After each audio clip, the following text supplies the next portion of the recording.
máster, por esta oportunidad de estar aquí esta tarde.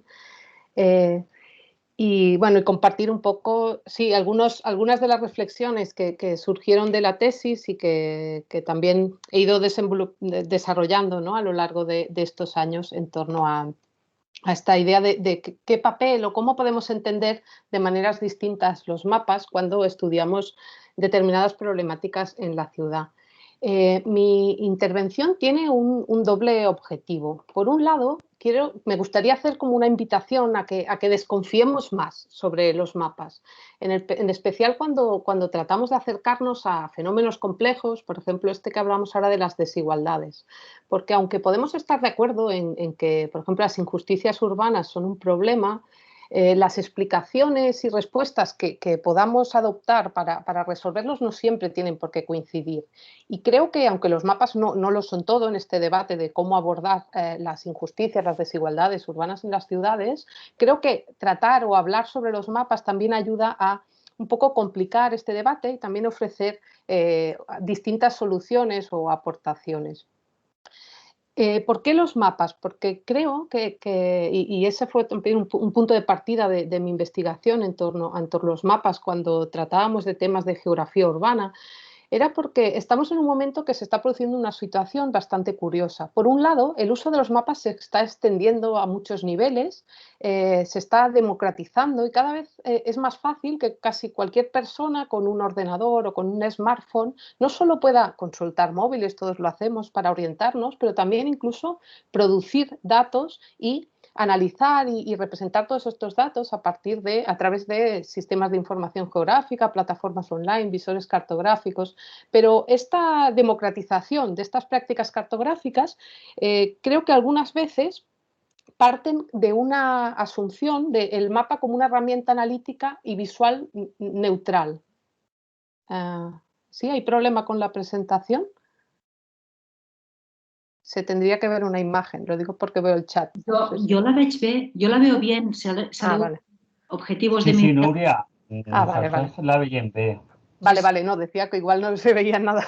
Vale, pues decía que mientras está creciendo uy, hay más que la vez negra. Bueno, hay un poco de todo. No la veig. Bueno, ya lo resolvéis, no sé. A ver. Espera un momento. Creo que somos bastantes que lo vemos negro, sí. sí. Vale. A ver. Bueno, pues no pasa nada. ¿Puedes probar a compartir la pantalla entonces? Sí, quizás sí. sea eso, porque Sí, no quizás ha sea pasado eso. nunca. Sí, he querido probar la otra opción, pero vamos a compartir la pantalla. A ver. Perdonad. Vale, ahora sí, ¿no? Entiendo que ahora sí que la veis. Decía que mientras está creciendo el uso de los mapas y se está extendiendo, por otro lado, en muchos casos entendemos el mapa como algo muy neutral, transparente y no problemático, y no consideramos las limitaciones que implica este lenguaje cartográfico. Y estamos perdiendo, creo, de esa manera una gran oportunidad de utilizar los mapas de maneras más creativas, más diversas, más críticas también, por ejemplo, a modo de denuncia o para visibilizar a algunos lugares, aspectos o experiencias que en los mapas como más convencionales, más fáciles de hacer, quedan ocultos. Y el hecho de que cada vez sea más fácil hacer mapas, lo que no puede implicar es que dejemos todas las decisiones en manos de la tecnología, el código, los algoritmos y que olvidemos todo un conjunto de reflexiones y de conocimientos que se han ido realizando a lo largo de los años y creo que es muy relevante e interesante recuperar en este momento. Por eso, como un segundo objetivo de esta sesión, lo que un poco me planteo es presentar algunas ideas, algunas reflexiones de cómo nos podrían ayudar los mapas a estudiar y plantear unas medidas más efectivas para combatir estas desigualdades sociales en las ciudades. Me gustaría empezar por el final, un poco para presentaros lo que quiero acabar explicando, que es que creo que los mapas son herramientas problemáticas, pero cruciales, que no podemos obviarlas porque son muy importantes para imaginar también otro tipo de ciudades. Y aunque tuviéramos todos los datos, en este momento en el que hay cada vez más datos, aunque tengamos todos los datos del mundo, seguirán siendo elementos, mapas, objetos problemáticos, pero irreemplazables. ¿Por qué? Porque los mapas son muy útiles para entender algunos aspectos o algunas facetas de las desigualdades que son mucho más difíciles de captar con otro tipo de medios más textuales o numéricos. Los mapas se han utilizado de maneras muy distintas, como una manera de recopilar, organizar y delimitar la información, ¿no? Por ejemplo, los mapas topográficos, el catastro, los mapas de uso del suelo. También han sido una herramienta muy útil para analizar y reconocer patrones, relaciones, distribuciones espaciales, pero también ha sido un método una manera, un medio para presentar esos resultados, esa información y esos análisis que íbamos haciendo. Porque al sintetizar en imágenes esas relaciones y pautas espaciales nos permiten, en cierta medida, aumentar nuestra propia capacidad humana para pensar en términos espaciales. Por lo tanto, los mapas son herramientas insustituibles para conocer, por ejemplo, cómo se distribuye de manera desigual los recursos en la ciudad o cómo se distribuye de manera desigual la población y cómo está caracterizado de manera distinta. ¿Qué está ocurriendo ahora? Estamos en un momento de transición digital interesante porque las innovaciones tecnológicas que están teniendo lugar están produciendo importantes cambios, no solo tecnológicos, sino también conceptuales y de cómo estamos utilizando los mapas. Y están situando al mapa como un concepto y también como una herramienta en una nueva posición cuando estudiamos las ciudades. Estos desarrollos tecnológicos digitales que están ocurriendo están cambiando mucho el modo de producir la información, el tipo de datos disponibles, están produciendo nuevas fuentes de datos emergentes que pueden enriquecer mucho la manera como entendemos las propias ciudades, también la propia inmediatez. Este es un visor cartográfico que publicó el periódico El País justo el día después de las elecciones de este domingo, en el que el mapa ya no solo recoge, este mapa interactivo ya no solo recoge los datos de los resultados, sino que te permite ya hacer análisis y hacerte nuevas preguntas sobre estos resultados. Esta capacidad o toda esta difusión de datos y de nuevos visores y nuevas posibilidades y esta interactividad también está siendo aprovechada por los organismos públicos. De hecho, el Instituto Nacional de Estadística en los últimos años está desarrollando distintos proyectos de estadística experimental que está aprovechando todas estas fuentes de datos emergentes para complementar sus propias bases.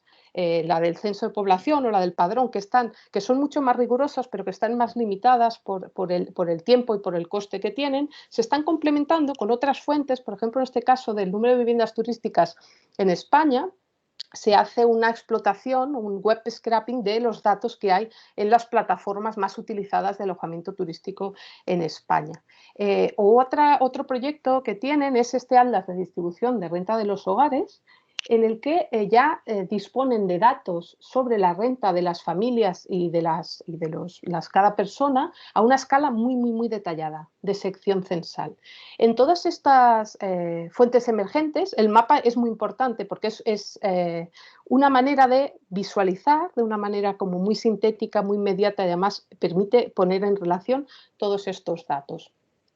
Más allá de todas estas propuestas que implican, ¿no?, todos estos desarrollos y estas nuevas fuentes de datos, lo que esta tarde yo os propongo es que pensemos qué ocurre si, más allá de lo que nos enseñan los mapas, repensamos lo que es un mapa y hasta qué punto nos ayuda o no a entender cómo funcionan los espacios urbanos.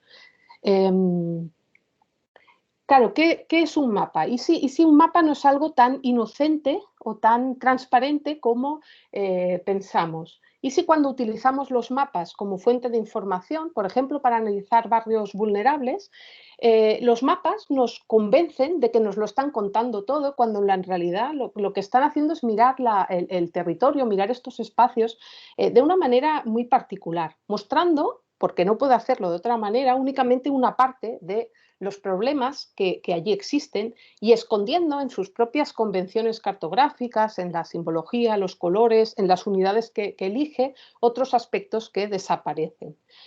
Según el Instituto Geográfico Nacional, una de las definiciones, podría haber miles de definiciones sobre qué es un mapa, trata el mapa como una representación gráfica a escala de la totalidad o una parte de la superficie terrestre, generalmente realizada sobre una superficie plana. ¿Qué sería un mapa con esta definición? Bueno, pues sería, por ejemplo, un mapa mundi o un mapa topográfico como el que realizó Ildefons Cerdà del Pla de Barcelona, donde lo que se muestra, ¿no?, en este mapa es los elementos más relevantes, ¿no?, del Pla de Barcelona a mediados del siglo XIX. Sin embargo, en el momento actual, responder qué es un mapa en este contexto tecnológico digital resulta mucho más complejo, porque los mapas son muy diversos, adoptan muchas formas distintas. Esto no es nuevo. El que sea difícil definir qué es un mapa no es únicamente producto de todas estas innovaciones, sino que ya hace mucho tiempo, cuando, por ejemplo, la Escuela de Sociología de Chicago, cuando en lo que se considera el nacimiento de la sociología urbana, utilizó el mapa de una manera muy extensa, lo utilizó mucho, pero de maneras muy distintas en los mismos años. Quizá los mapas no son representaciones de una parte del territorio, sino unas miradas cartográficas muy particulares que nos sirven para entender cada uno de ellos una parte distinta del territorio.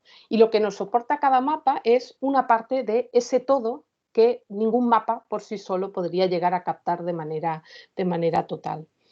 Una definición que podría ser útil en este sentido sobre qué es un mapa nos la dan Brian Hartley y David Woodward, que son dos geógrafos que trabajaron mucho sobre la historia de la cartografía y también avanzaron, sobre todo Brian Hartley, en una cosa, toda una corriente que se ha llamado cartografía crítica, que hablaban de los mapas como representaciones gráficas que facilitan una comprensión espacial de cosas, conceptos, condiciones, procesos o acontecimientos del mundo humano. Así, podríamos decir que una de las características del mapa es su propia utilidad. Nos sirven para unos fines determinados. Por ejemplo, cuando Joan Snow hizo su mapa para detectar el origen del brote de cólera que había en Londres en el año 1854, tenía un doble objetivo, perseguía una doble utilidad. Por un lado, era detectar esa posible causa que al final se identificó en una bomba de agua que había en esta calle, en Broad Street, que era la que estaba más cercana donde había más casos. Pero el mapa no solo le sirvió para eso, como han estudiado algunos investigadores, sino que también lo utilizó para convencer a las propias autoridades de que ese era el problema, de una manera mucho más eficaz que si lo hubiese tenido que justificar con otras herramientas.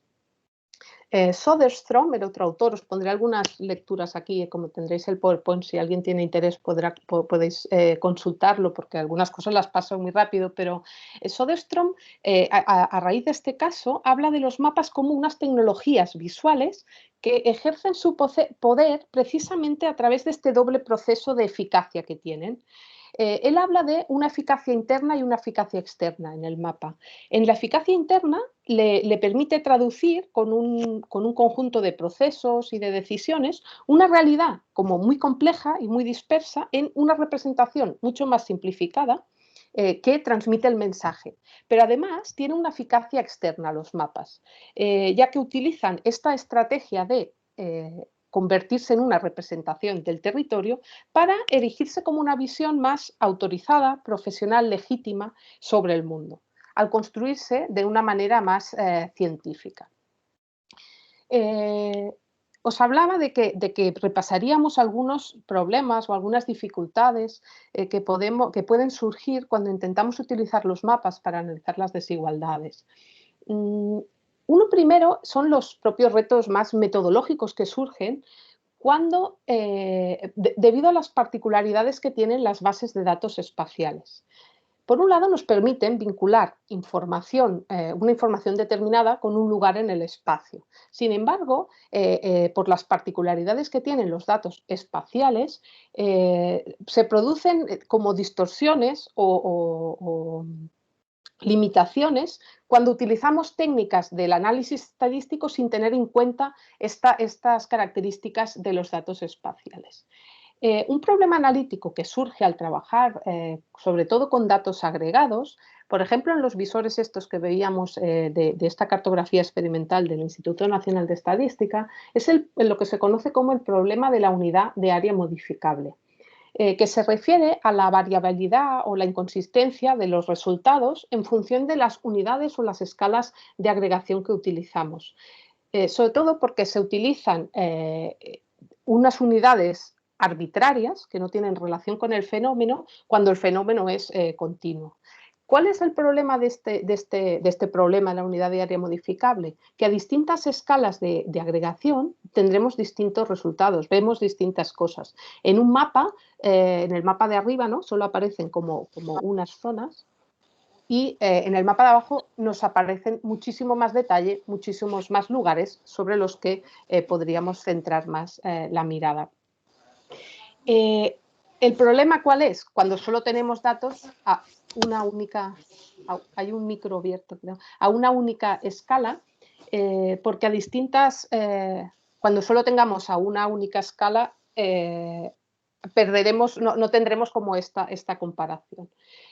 Además, el hecho de utilizar siempre determinadas unidades para representar los mismos datos, por ejemplo, la unidad del distrito, la unidad del barrio o la unidad de la sección censal, para algunos investigadores puede llegar a oscurecer algunas características que tienen las desigualdades.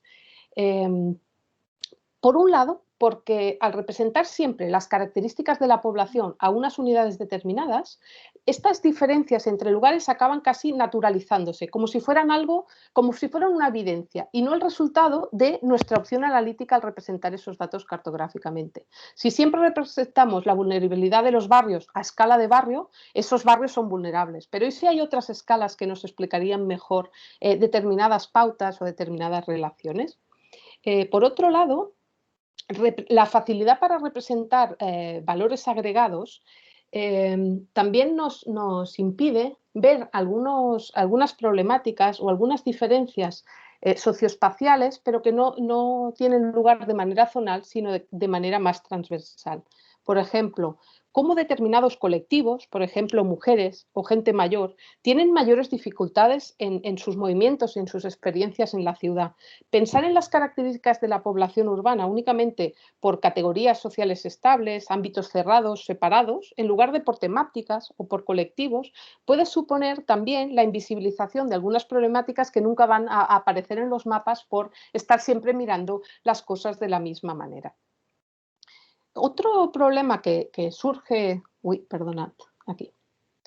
Esta era la imagen que me he saltado, con esta idea de mirar siempre, ¿no?, el barrio como una unidad dada por hecho, cuando en el fondo hay otro tipo de problemáticas urbanas, ¿no?, que necesitan otro tipo de miradas más transversales, menos esencialistas con esa unidad.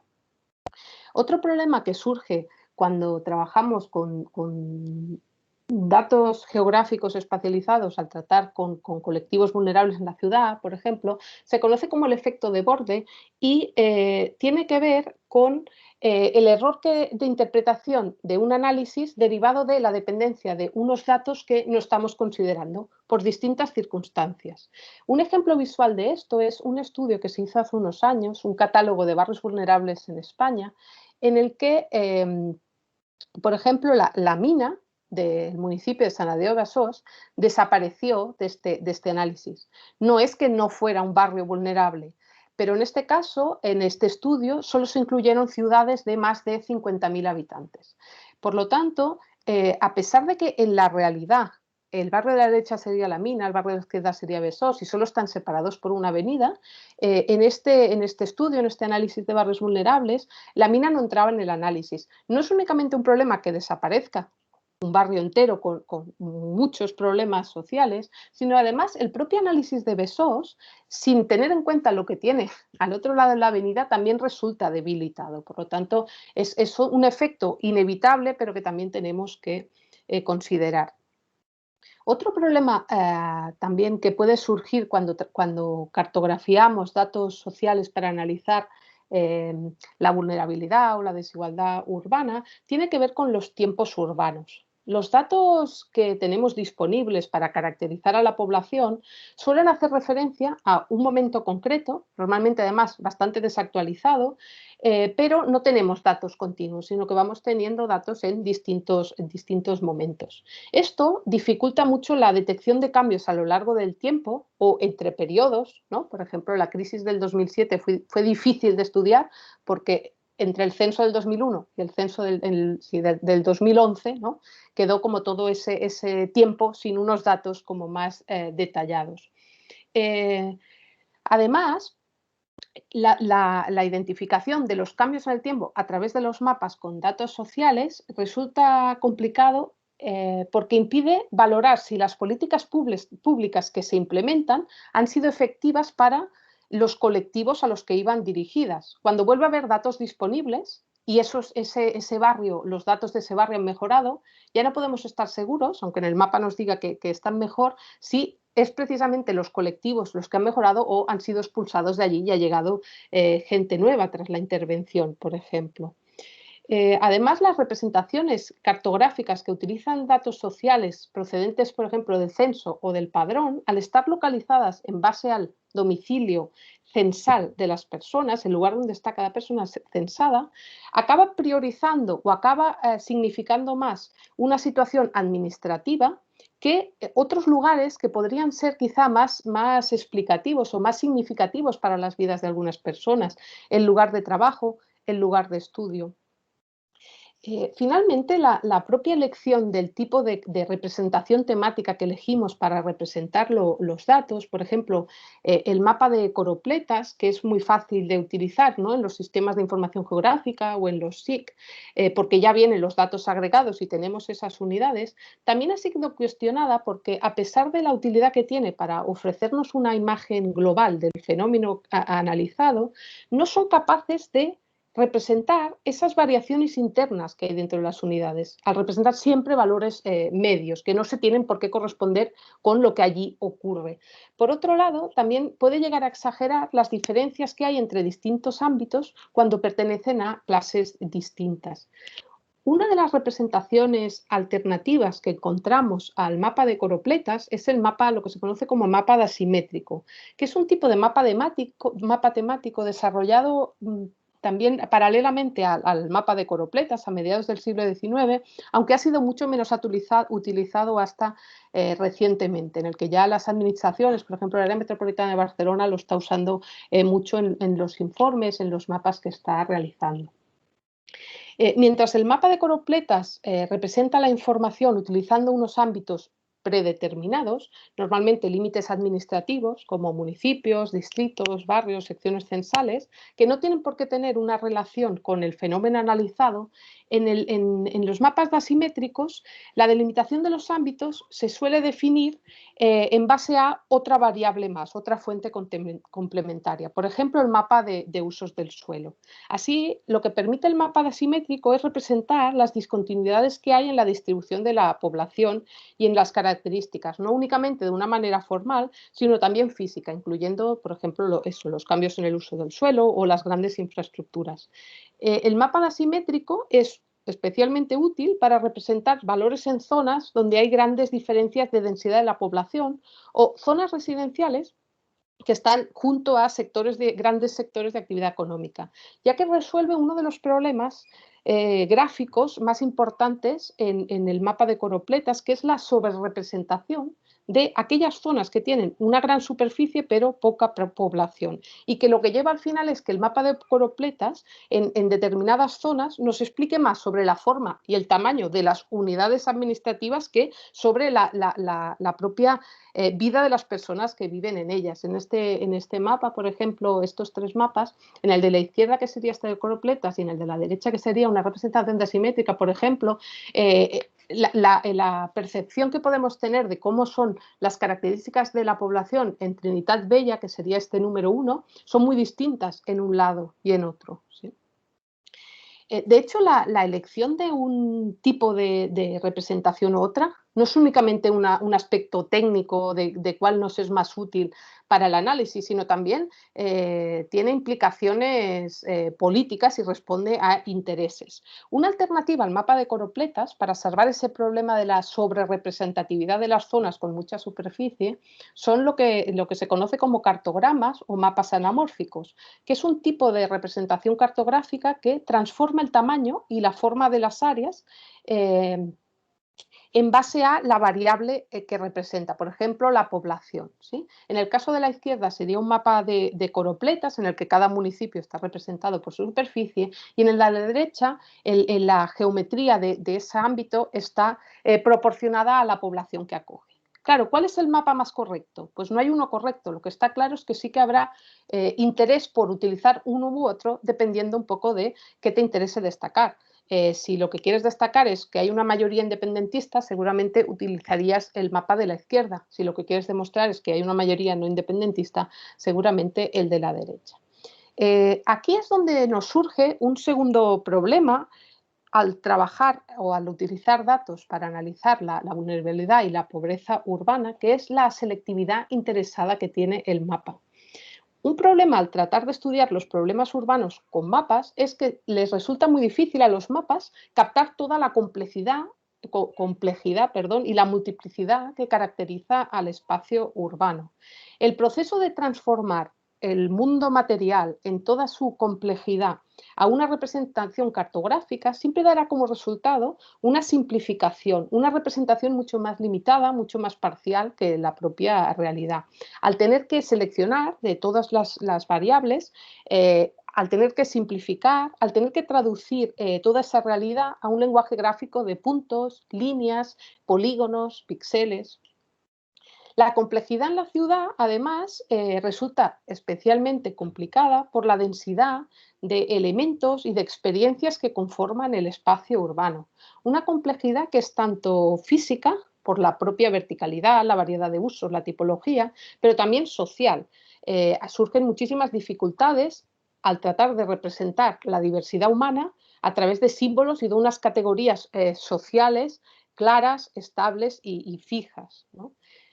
Traducir esta realidad tridimensional, este espacio social complejo, a un espacio bidimensional, en 2 dimensiones, es uno de los retos que tendrá que superar cualquier mapa que intente escapar de esta limitación que imponen el papel o, en este contexto digital, también la propia pantalla. Desde un punto de vista técnico, la efectividad que tiene el mapa depende de un conjunto de decisiones que tenemos que tomar sobre cómo representamos el territorio y qué representamos de ese territorio. Y durante décadas se han ido desarrollando un conjunto de convenciones, de principios, que permiten garantizar que los aspectos más relevantes de la realidad aparecen en los mapas de una manera clara y rigurosa. Sin embargo, para algunos investigadores es importante y es no solo importante, sino crucial entender que los mapas son construcciones sociales, que están insertas en unos contextos socioculturales, políticos particulares y también que encierran un conjunto de relaciones de poder que a través de la selección y la representación de determinados elementos de una manera determinada, lo que hacen es imponer su visión particular sobre el mundo. Los mapas son, decía John Pickles, un autor americano, un compromiso entre errores que está presente en todas las decisiones que tomamos cuando hacemos un mapa. Por ejemplo, la propia proyección que elegimos, en este caso, sabéis, ¿no? Todo este debate entre la proyección de Mercator, que está muy extendida y que distorsiona, ¿no?, determinados países, junto a esta reivindicación que hacía Peters con su propuesta. Además, son otras decisiones las que tenemos que tomar con los mapas, ¿no? La escala que utilizamos, el grado de detalle al que representamos las cosas, los ámbitos, el tipo de símbolos. El problema de cuando realizamos un mapa reside en la aparente transparencia y veracidad una vez las hemos hecho. A pesar de que los mapas no nos muestran el fenómeno, sino una versión simplificada de ese fenómeno y que hay distintas maneras, ya hemos visto, ¿no? de representarlo y de entenderlo. Una vez hacemos un mapa, su contenido suele aceptarse como algo real, como algo veraz. Esto está en el mapa. Si está en el mapa es que es así. Aunque para llegar a este momento hayamos tenido que tomar muchísimas decisiones sobre qué priorizar, qué silenciar, a qué escala, con qué grado de detalle. Retomando ese mapa topográfico que hizo Sardá como encargo antes de la propuesta o el concurso de ideas sobre el plan de ensanche en Barcelona, podemos decir que cuando Sardá estaba haciendo su mapa topográfico, en apariencia un mapa objetivo, ¿no? que representa el territorio, una escala, en cierto modo estaba ya seleccionando y representando aquellas cosas que le ayudaban a avanzar en lo que sería su propuesta de ensanche. ¿Por qué digo eso? Por ejemplo, en el mapa topográfico de Sardá aparecen las edificaciones en negro, pero no aparece el catastro, las parcelas. O los términos municipales de los municipios. Barcelona en ese momento tenía un término municipal muy pequeño, todo lo que estamos viendo en el mapa de la izquierda no era Barcelona. Aparece muy flojito, como si no fuera un impedimento a ese crecimiento. Para algunos investigadores de eso que os decía que se ha llamado cartografía crítica, el poder de los mapas reside precisamente en esa selectividad interesada, en esa capacidad de los mapas que tienen para naturalizar esta selección de determinados aspectos y acabar hacer creer que lo que aparece en el mapa es lo que es y lo que nos lleva a identificar el mapa como un retrato fiel de la realidad. Aceptar la selectividad del mapa también supone cuestionar una de estas divisiones como más aceptadas en la cartografía, que es la cartografía de base y la cartografía temática. Normalmente entendemos el mapa general como el resultado de un proceso riguroso, técnico, ¿no? Muy relacionado con la topografía, exactitud, el rigor, mientras que los mapas temáticos serían mapas como parciales de un fenómeno determinado y elaborados por expertos de cada materia que se centran solo en un aspecto en concreto. Sin embargo, todos los mapas tienen un autor. Así que no podemos afirmar que reflejen el territorio tal y como es, sino que lo que revela también son las propias ideas, intereses, prejuicios de la sociedad, de los autores, autoras o de las instituciones que encargan ese mapa, y son en cierta manera otro tipo de mapa temático. En su libro The Power of Maps, Wood y Fels, otros autores de esto que se conoce como cartografía crítica, nos instan a reflexionar sobre qué hay de permanente y estable en lo que conocemos como mapas topográficos, cuando en realidad muchos de los elementos que aparecen en este tipo de mapas están en continuo cambio y de hecho los mapas de base están ya desde el momento en el que se producen y se publican desactualizados. ¿Y si la estabilidad que les damos a este tipo de mapas no es más que una convención aceptada precisamente porque nos son útiles, pero que tiene consecuencias para algunas partes del territorio? Mientras algunas partes o algunos lugares están muy cartografiados, están hiperrepresentados y saturados de información y de datos, hay otros lugares, otras personas que nunca aparecen en los mapas, que son representados de maneras opresivas o que quizá son señalados por sus diferencias mientras se ocultan muchas de las similitudes que tienen con otros lugares. Esta idea de los silencios cartográficos también está presente en las fuentes de datos emergentes digitales. Ahora se está utilizando mucho todo el tema de los datos geográficos voluntarios, el Big Data, como una fuente de datos importante para actualizar, renovar y enriquecer, ¿no?, los estudios urbanos. Sin embargo, todo este tipo de nuevas tecnologías de la información y de la comunicación no ha llegado con la misma intensidad a todos los lugares y a todas las personas. Lo que conocemos como brecha digital, que puede estar producida por la falta de acceso a Internet o a los dispositivos digitales, pero no solo, sino también por la diferente capacidad y conocimiento que tenemos para utilizarlos, hace que suponga una limitación para el uso de estos nuevos datos, sobre todo cuando queremos analizar aspectos relacionados con la desigualdad, porque este tipo de datos pueden tener sesgos en función del género, de la clase social o del lugar del que se realizan, ¿no? Creando estos, en este mapa, en este estudio, se hablaba de desiertos digitales, lugares que no aparecen representados con la misma intensidad que otros. Esta selectividad interesada, esta capacidad de los mapas para priorizar unos temas por encima de otros, también puede utilizarse de unas maneras más comprometidas. Y aquí abro como un rayo de esperanza en esta visión más negativa que estábamos haciendo hacia el propio mapa.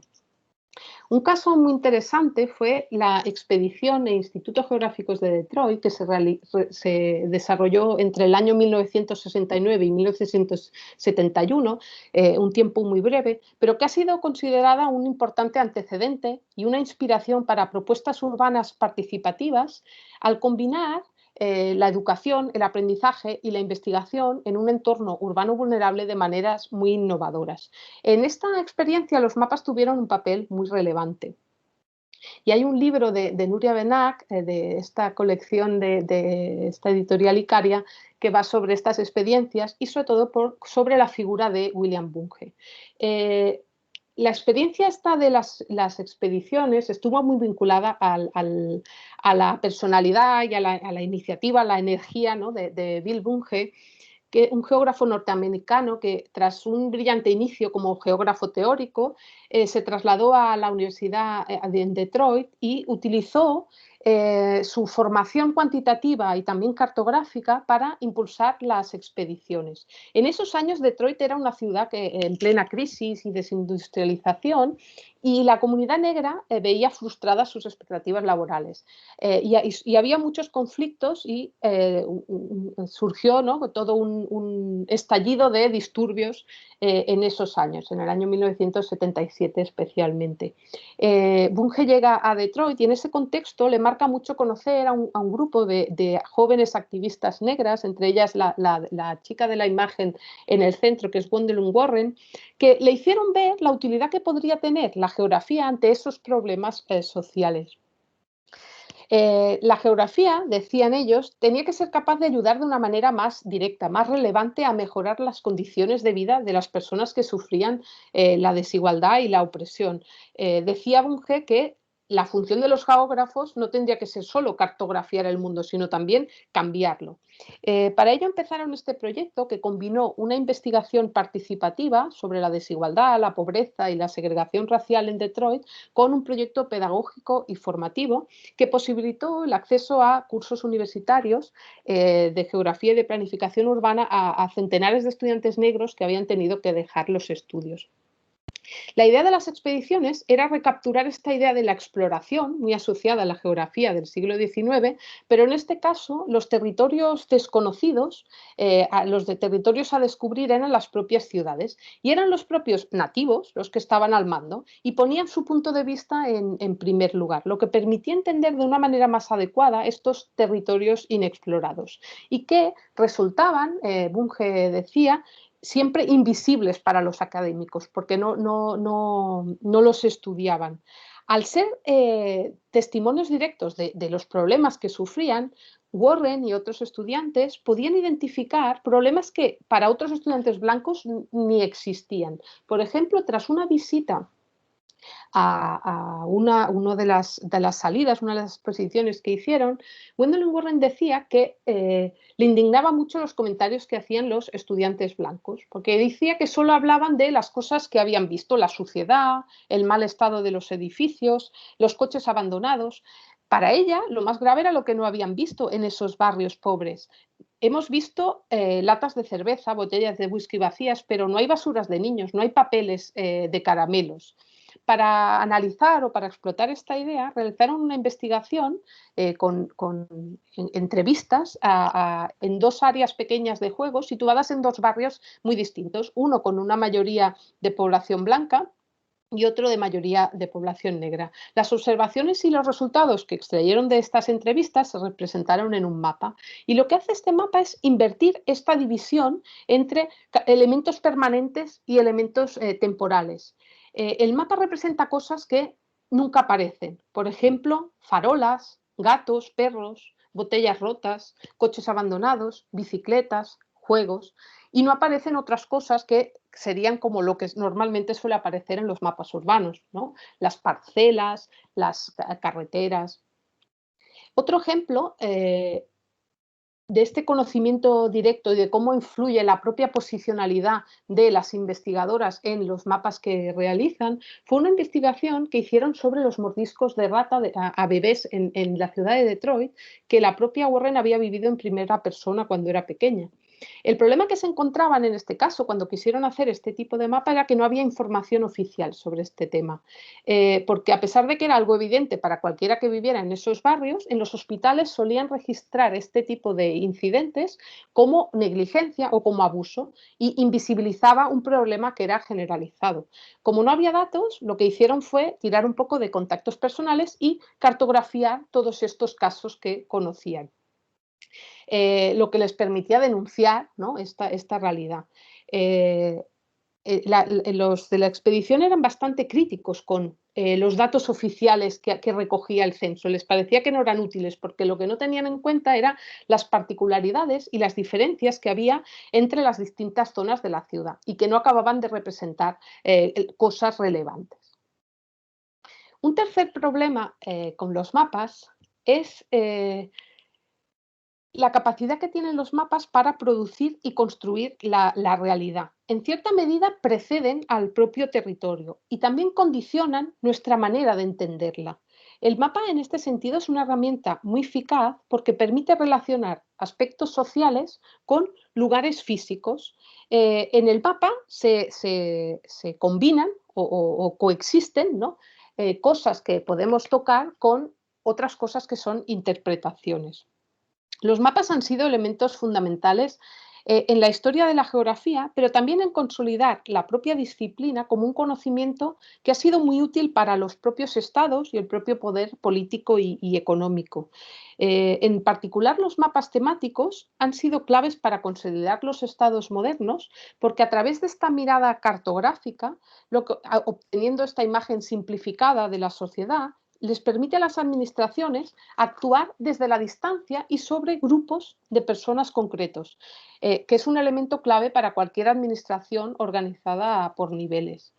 Esta utilidad del mapa para visibilizar y para hacer legible y gestionable la ciudad y sus problemáticas para las administraciones públicas puede ejemplificarse a partir de un caso histórico que es paradigmático, se considera una de las primeras cartografías sociales urbanas que se han hecho, que son los mapas de la pobreza que hizo Charles Booth sobre Londres. En el año 1886, en plena recesión económica, se produjeron en Londres una serie de revueltas sociales que pusieron de manifiesto la necesidad de abordar de una manera más rigurosa el problema de la pobreza. Una de estas respuestas fue la que llevó a cabo Charles Booth y que situó el mapa en el centro de una manera nueva de entender el estudio de las problemáticas urbanas y de las políticas sociales. Para la opinión pública de la época, las revueltas habían sido iniciadas por una gran masa de trabajadores pobres y sin empleo, que llegó a cuantificarse en un 25% de la población. Es decir, había una cuarta parte de la población en Londres que era pobre y eso creó una gran alarma social por el riesgo de que esto se expandiera. Para Charles Booth, que era un comerciante de Liverpool, muy inspirado por el empirismo y la filosofía política de Auguste Comte, la información en la que estaban basadas estas cifras eran parte del problema, porque por un lado, el censo de población ofrecía una información muy poco actualizada, muy superficial sobre las condiciones reales de trabajo de los habitantes de Londres. Y además, la cuantificación no tenía en cuenta las distintas situaciones que se englobaban en ese gran grupo de personas que se decía que no tenían trabajo. Para Charles Booth era importante abordar esta cuestión de la pobreza de Londres de una manera más global y analizar los cambios en la organización social y económica que había supuesto la revolución industrial urbana. Así, Charles Booth se planteó en su investigación una doble pregunta. ¿Cuánta gente era realmente pobre en Londres y por qué eran pobres?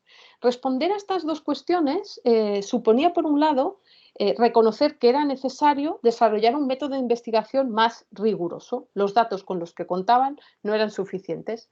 Y por otro lado, lo que se reconocía era que la pobreza no era algo inevitable, sino que tenía unas causas. Y esas causas eran humanas y la sociedad tenía una responsabilidad. Esa sociedad, además, él como industrial y convencido, ¿no?, del poder de las ciencias sociales para resolver esos problemas, tenía una responsabilidad con ese problema y con su solución.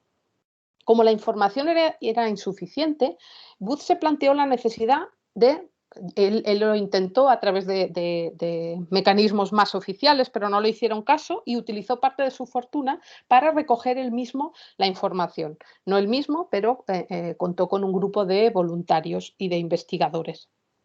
El resultado fueron 17 volúmenes, tardó 17 años en hacer esta investigación, pero al final utilizó una metodología o desarrolló una metodología científica para acercarse a este problema de la pobreza urbana a través de un conocimiento muy exhaustivo sobre las condiciones sociales, las condiciones económicas y las condiciones de los distintos trabajos de esta población de Londres. La aportación que realizó Booth a este tema de cómo abordar el problema de la pobreza urbana ha sido muy influyente y muy importante, sobre todo por dos aspectos. La primera fue que consiguió dividir y clasificar la población en categorías sociales. En función de sus distintos modos de vida o las condiciones laborales de cada familia. Y la segunda, y por eso la estoy comentando aquí, fue localizar estos distintos grupos sociales en un conjunto de mapas. Los mapas de la pobreza que elaboró Booth y su equipo suponían una abstracción del espacio social urbano que nunca se había visto hasta ese momento. Esta operación de dividir a toda la población de Londres en categorías, en grupos sociales, en función de sus características, no era simplemente una operación estadística, sino que era una clasificación estratégica. El objetivo de dividirlos era poder fragmentar a toda la población considerada pobre, ese 25%, que tras todos sus análisis acabó saliendo que era más, era un 37%, pero en ese 37% lo que le interesaba era identificar o fragmentar todo ese conjunto de población para plantear distintas estrategias para cada grupo. Una de las primeras tareas fue distinguir claramente entre los pobres y lo que era la clase obrera, que sería a partir del grupo E y F. Ese grupo, esa verdadera clase obrera, estaba compuesta por personas respetables que vivían dignamente y que aunque se organizaban en sindicatos, eso para Charles Booth lo que demostraba era su moral y su actitud. Por lo tanto, con ese grupo no había problema, pero sí que identificó que en determinados momentos la inestabilidad del empleo podía suponer un riesgo para su situación, lo que le llevó a plantear la necesidad de establecer un sistema de pensiones públicas que no existía hasta ese momento para que esas personas no cayeran en la pobreza. Otra de las cosas que propuso para este grupo fue que la ciudad creara en las afueras barrios de clase obrera para descentralizar también la industria afuera.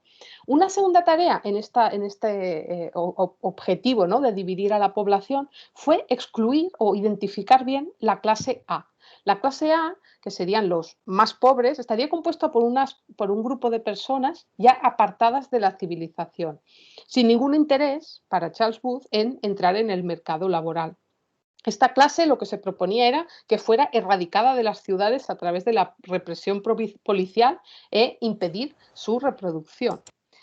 Y un tercer nivel era los que estaban en los grupos B, C y D. En estos casos, lo que se planteaba era cómo dividir a estos grupos para que no acabaran contaminados por esas clases como más bajas. Todo esto se plasmó en los mapas y fueron un elemento importante en su investigación porque permitían, una vez clasificada a la población, establecer cómo, pero también dónde se debía actuar, al asociar de una manera muy efectiva cada clase social con una localización geográfica específica. En esa época ya existía, ya había mapas, imágenes en forma de callejeros, pero los mapas de Charles Booth eran distintos porque por primera vez lo que se representó no eran los edificios, sino el conjunto de la población urbana agrupada por calles y clases sociales. Estos mapas iniciaron una manera de entender los problemas sociales urbanos al convertirlos también en problemas espaciales. Era como si las propias calles pudieran clasificarse de manera unívoca por sus características socioeconómicas, cuando en el fondo el equipo tenía una información muy detallada, casa a casa, edificio a edificio, familia a familia.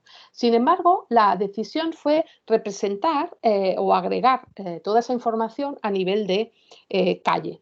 Esta elección de la calle como la unidad de representación tenía distintos objetivos o explicaciones. En un primer lugar, era una unidad reconocible a nivel de percepción pública, porque en esa época la vida en la calle y la reputación de las calles era un elemento que salía mucho en la prensa y también muy útil para recoger las impresiones de las personas entrevistadas. Y en segundo lugar, esta representación de las clases por calles también favorecía pensar en soluciones urbanísticas para problemas sociales. En los mapas de Charles Booth también es importante ver el uso que hacían del color. Los colores oscuros, como el azul o especialmente el negro, se utilizaban para las clases inferiores, mientras que el color amarillo, los tonos rojos, señalaban las calles para las clases acomodadas. El efecto de estos colores en el mapa es evidente. Las calles oscuras, que aparecen claramente identificadas y localizadas, son las que requieren esa intervención inmediata. Este uso del color y de las características y las connotaciones que tiene sigue siendo, ¿no? Este pesimismo cartográfico que llamaba Cosgrove sigue existiendo actualmente. Aquí os he puesto dos mapas, bueno, 4 mapas, 2 y 2, que han hecho como organismos distintos y un poco se ve, ¿no?, la intención que hay al hacerlos y cómo el uso del color también les ayuda.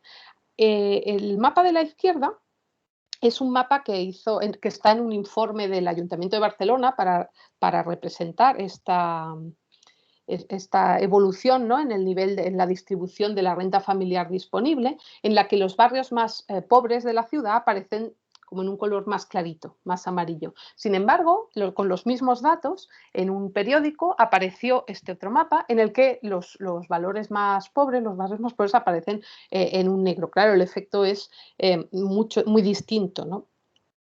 Otro elemento muy importante en la representación que hizo Charles Booth fue esta invención de la planimetría para representar el territorio. Aunque ahora ya nos parece muy natural y es muy estándar, ¿no?, representar las ciudades en estas dos dimensiones, en ese momento supuso una abstracción que le otorgó aún más ese carácter científico a este tipo de representaciones, porque además requiere un aprendizaje y una experiencia previa y te hace un poco desconfiar de tu propia mirada. Ya no puedes confiar en lo que tú ves yendo por la calle, sino que necesitas esta como visión total, ¿no?, de la ciudad para entender todas estas pausas y todos estos patrones. Esta mirada como planimétrica sobre los problemas y esta idea de que los problemas sociales están también espacialmente localizados, enlaza enlaza con debates recientes, actuales, que cuestionan la utilidad de determinadas políticas urbanas centradas en ámbitos físicos de la ciudad para resolver problemas sociales. Esta idea de si se puede intervenir urbanística, o sea, si es útil o si es efectivo intervenir de manera urbanística sobre problemáticas sociales. Y en esto los mapas también tienen un poco su papel. Siempre resulta mucho más fácil identificar y plantear respuestas a un único problema localizado y grupal que responder, ¿no?, a un conjunto diverso y heterogéneo de situaciones y de experiencias y de problemáticas. Así, los problemas sociales urbanos se acaban relacionando con lugares físicos porque o son un lugar o son lugares en los que se concentran determinados problemas, mayor paro, mayor vulnerabilidad o segregación social, pero también porque sus características parecen ser la propia causa de esos problemas sociales, ¿no?, lo que se conoce como el efecto de barrio. Además, utilizar el barrio y otras categorías espaciales para hablar de los problemas sociales que afectan a algunos colectivos actúa, dicen algunas autoras, como un eufemismo políticamente correcto. Despersonaliza la intervención y no estás tratando con un colectivo, estás tratando con un lugar, lo que es políticamente más correcto en cierto sentido. En lugar de plantear medidas estructurales o medidas transversales que requerirían muchos más recursos. ¿Qué ocurre? Que este tipo de aproximaciones espacializadas a la pobreza, que tratan de manera independiente o que intentan abordar de manera independiente unos ámbitos alejados o independientemente del resto de la sociedad, no siempre son eficaces porque, por un lado, este tipo de políticas urbanas pueden ser poco efectivas cuando la solución o la respuesta a estas problemáticas requiere medidas que no se pueden aplicar a un nivel local, a un nivel de barrio o por las administraciones más cercanas al propio problema. Pero además, también este tipo de intervenciones pueden acabar teniendo un efecto patologizador, o sea que los problemas se concentran en algunas áreas y la respuesta también se encuentra allí. Eso podría ser porque las personas que viven en estos barrios y que sufren estos problemas son en cierta medida los responsables o los culpables de la situación, o está en sus manos resolver sus problemáticas, cuando no siempre es así. En este proceso de estigmatización de un determinado ámbito, de una determinada zona de la ciudad, los mapas tienen un importante papel, porque por un lado nos muestran la realidad de una manera muy determinada, ¿sí? Simplificada en unas unidades independientes de las otras. Pero por otro lado, como nos convencen de su transparencia, hacen que algunas de estas delimitaciones sean aceptadas casi como un hecho natural.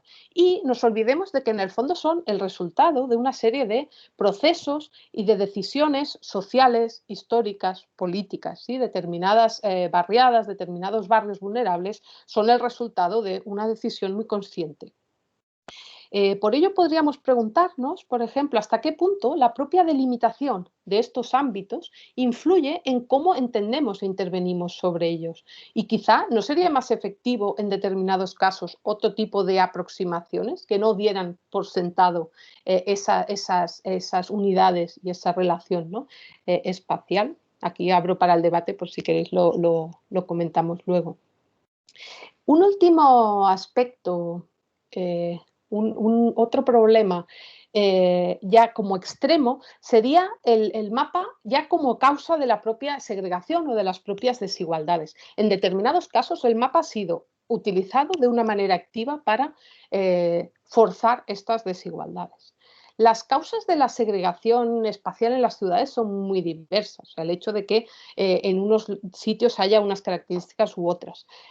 Una es, por ejemplo, la diferencia en la capacidad económica que tienen determinados colectivos para adquirir o acceder a una vivienda en determinadas zonas. No podemos vivir todos donde querríamos. También puede haber explicaciones que tienen que ver con las preferencias por residir en un barrio determinado, por sus características sociales, también este efecto protector, ¿no?, que tienen determinados lugares.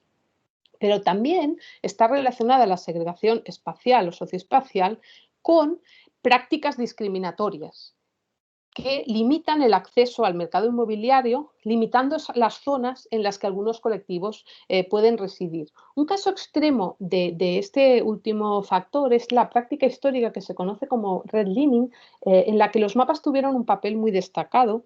El redlining fue una práctica de exclusión financiera en la que algunos barrios y, por extensión, algunos colectivos fueron excluidos del mercado inmobiliario por las características que tenía el lugar donde vivían. Esta práctica llegó a estar institucionalizada en los años 1930 y 1960 a través de una serie de directrices que establecieron las organizaciones encargadas de dar los préstamos hipotecarios en Estados Unidos. Estas organizaciones establecieron unos criterios para establecer el nivel de riesgo de cada hipoteca en función de las características del barrio donde se encontraba la vivienda para la que pedían la hipoteca. Estos criterios se representaron en mapas, se hicieron de muchísimas ciudades, casi 250, y distinguían 4 niveles. El primero, de menor riesgo, al más claro, hasta el más oscuro, que era considerado muy arriesgado y que en su mayoría se correspondía con los barrios con una mayor proporción de población negra. En la práctica, lo que se produjo fue una situación discriminatoria en la concesión de hipotecas al priorizar las inversiones y las ayudas hacia los barrios periféricos con población blanca y abandonar o dejar abandonados los centros de las ciudades. El impacto de estas prácticas no solo afectaba a la adquisición de nuevas viviendas, sino que también dificultaba la obtención de créditos para reformas o para el mantenimiento de las viviendas en estas áreas, lo que acabó produciendo un efecto de círculo vicioso de degradación y de segregación. Esto no es un fenómeno aislado, sino que en la actualidad la segregación social y racial urbana, por ejemplo, este caso que está estudiado en Estados Unidos, también se sigue produciendo incluso en aplicaciones que aparentemente solo son informativas y que nos ayudan, ¿no?, a encontrar una vivienda. La combinación de información territorial que ofrecen páginas, por ejemplo, como Trulia, que sirven para orientar la búsqueda de viviendas en ciudades norteamericanas y que incorporan también, además de las propias características de la vivienda, otros datos complementarios sobre los barrios en los que se encuentran, siguen dividiendo la ciudad en función de sus características socioeconómicas. En el fondo podríamos decir que es una forma contemporánea de redlining. Al representar en un mismo espacio datos sobre los precios de la vivienda, la puntuación de las escuelas, sabéis que en los distritos escolares en Estados Unidos es un aspecto también muy importante, y la tasa de criminalidad, Trulli acaba jerarquizando estos espacios y perpetuando en cierta medida la estigmatización de algunos de estos barrios. Entonces, ¿qué hacemos? Mejor no usamos mapas. Querría un poco por finalizar, abrir un poco de opciones o de estrategias que nos puedan ayudar un poco a salir de aquí donde os he llevado y que creo que nos llevan un poco a reconsiderar nuestra propia posición cuando utilizamos los mapas para estudiar las ciudades. Por un lado, parece necesario considerar las limitaciones que tienen y también identificar las propias consecuencias y efectos que tienen los mapas. Los mapas no solo constituyen una metodología, hemos visto, en determinados momentos limitada para analizar determinadas situaciones sociales, sino que además su uso puede llegar a tener un efecto perverso, contraproducente sobre la realidad que trata de representar. También porque al centrar el debate público únicamente en las consecuencias en aquellos lugares vulnerables, puede acabar ignorando o invisibilizando la identificación de las propias causas y de los propios responsables de las desigualdades. Sin embargo, yo creo que los mapas también nos ofrecen una perspectiva útil y original para estudiar y combatir las desigualdades. Decía Brian Hartley que los mapas son demasiado importantes para dejárselos solos a los cartógrafos.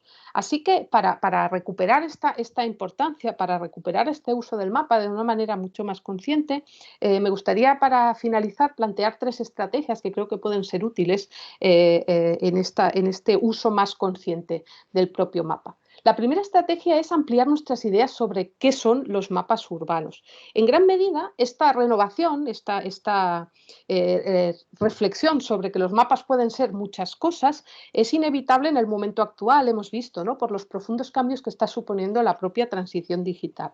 Pero además es importante desnaturalizar la propia historia de la cartografía social urbana, incorporar otro tipo de representaciones que nos pueden ayudar a enriquecer esta idea o esta visión de que los mapas siempre se hacen de la misma manera.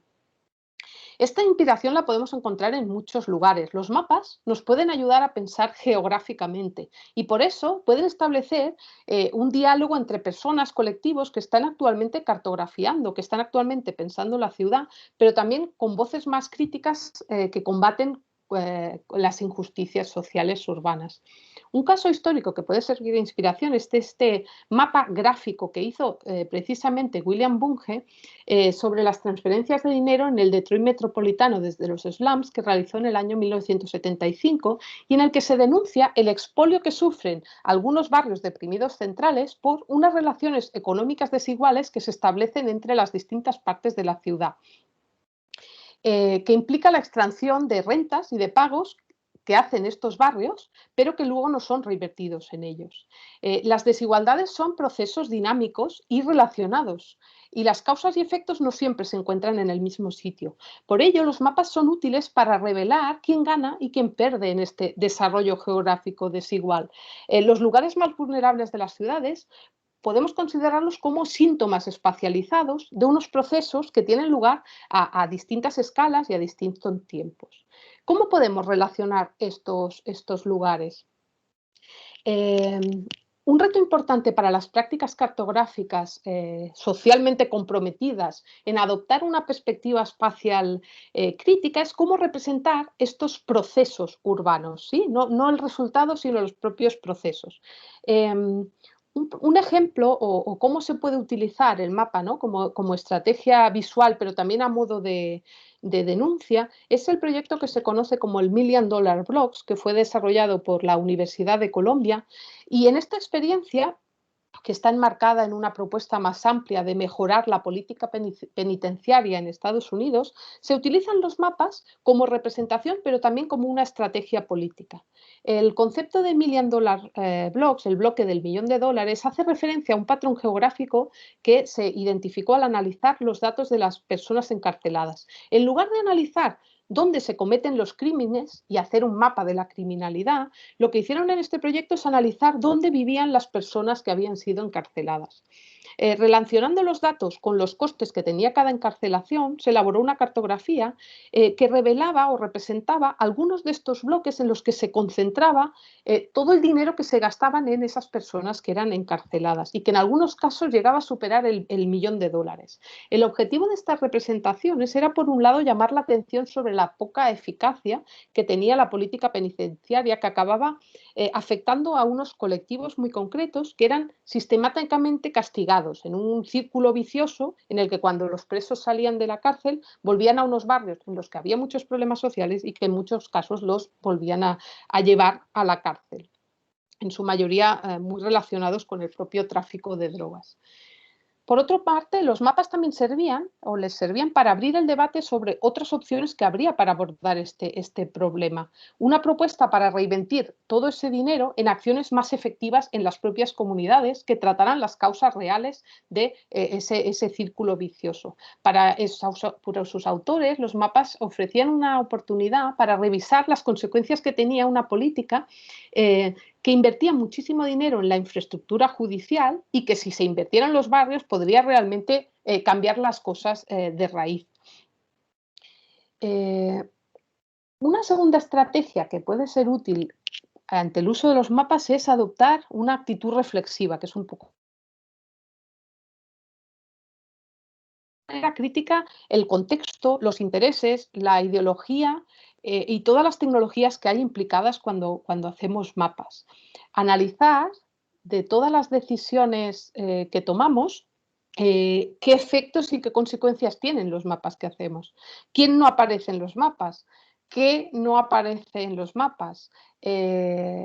Por ejemplo, emociones, vivencias, experiencias que pueden ser analizadas de una manera más interseccional. Por ejemplo, este trabajo que hace Mei Po Kwan, al estudiar cómo influía el miedo en un conjunto de mujeres musulmanas que, tras los ataques del 11S, en sus vidas cotidianas y en los movimientos de la ciudad, se veían limitadas por los propios ataques que había, ¿no?, ante su colectivo. En lugar de entender el lenguaje cartográfico como independiente a las corrientes y aproximaciones teóricas y metodológicas que existen en torno a los estudios urbanos, una estrategia es incorporar y desarrollar nuevas maneras de representar cartográficamente el espacio urbano, adaptándose a estas necesidades metodológicas y conceptuales que tiene esta geografía urbana crítica, feminista, poscolonial. Y finalmente, la última estrategia que podemos hacer es usar los mapas de una manera activa para cuestionar, denunciar, pero también para plantear alternativas ante una situación de desigualdad o de opresión social. Entender el proceso cartográfico como un acto político, apropiándonos de los mapas y de las representaciones a modo de contracartografías. ¿sí? Que permitan revelar injusticias sociales, también desestabilizar determinadas representaciones o convenciones sobre la realidad urbana que no cuestionamos, pero que tienen implicaciones, como hemos ido viendo, y también contrarrestar algunos de los efectos al utilizar ese propio lenguaje, ese lenguaje del poder, para sus propios fines. Por lo tanto, también para proponer otro tipo de futuros urbanos. Os pongo 2 ejemplos, podríamos poner muchísimos más, de iniciativas ciudadanas que han utilizado el mapa a modo de denuncia y propuesta del proyecto Aturem al Pla Paral·lel, en el que se representa un poco las consecuencias que tendrá este plan. No sé si se me oye, me da como un error. Las consecuencias que tendrá este plan para el barrio, o por ejemplo la infografía que hicieron contra el plan de ascensores que se propuso en la Barceloneta en el contexto de la Llei de Barris, y que las distintas asociaciones encontraron en el mapa ese lugar común en el que repensar cómo querían ese barrio. Por un lado tenían un conjunto de amenazas que venían impuestas desde fuera, y el mapa les servía a modo de denuncia, pero al mismo tiempo les servía un poco para reflexionar quién querían ser como barrio, qué barrio querían para el futuro. Bueno, espero con todos estos ejemplos que os he contado un poco haber conseguido estos 2 objetivos, ¿sí?